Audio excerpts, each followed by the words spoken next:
என்ன தாங்கிடுவார், இறுதி வரை என்ன நடத்திடுவார். கர்த்தர் கரம் என் மேலுங்க, கடுகளவோ குறையில்லைங்க.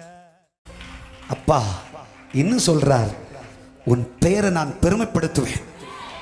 உன் பெயரை யாராவது அழிக்க நினைச்சா அவனை நான் அழிப்பேன். ஹல்லேலூயா. உன் பேரை அழிக்க முடியாது. உன்னை எப்படியாவது தள்ளிடணும், உன் பேர் இல்லாம ஆக்கிடணும், உன்னை எப்படியாவது அழிச்சிடணும் என்று பல பேர் நினைக்கிறார்கள். அவர்கள் சதி பலிக்காது. உன் பேரை கர்த்தர் பெருமைப்படுத்துவார், உன் பேரை கர்த்தர் பெருமைப்படுத்துவார், உன் பேரை ஆண்டவர் உயர்த்துவார். உனக்கு தான் ஒரு பயம், ஐயோ ஒருவேளை இவங்க எல்லாம் ஒன்று சேர்ந்துட்டாங்களே, அதனால என் பேரை அழிச்சிருவாங்களோ, என்னை தொலைச்சிருவாங்களோ. நோ, முடியாது. கர்த்தர் சொல்றார், உன் பேரை நான் பெருமைப்படுத்துவேன். எங்க பார்த்தாலும் உன் பேர் தான் இருக்கும்.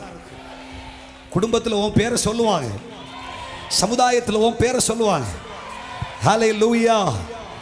உன் பேரை நான் பெருமைப்படுத்துவேன். இந்த மாதம் இந்த ஆசீர்வாதத்தை கர்த்தர் நம்ம குடும்பங்களுக்கு தரப்போகிறார், நம்முடைய பிள்ளைகளுக்கு தரப்போகிறார்.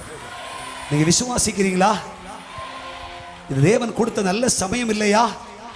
சமாதானத்துக்கேற்றவர்களை தெரிந்து கொள்ளுங்கள். ஏந்திடுவார், என்ன தாங்கிடுவார், இறுதி வரை என்ன நடத்திடுவார்.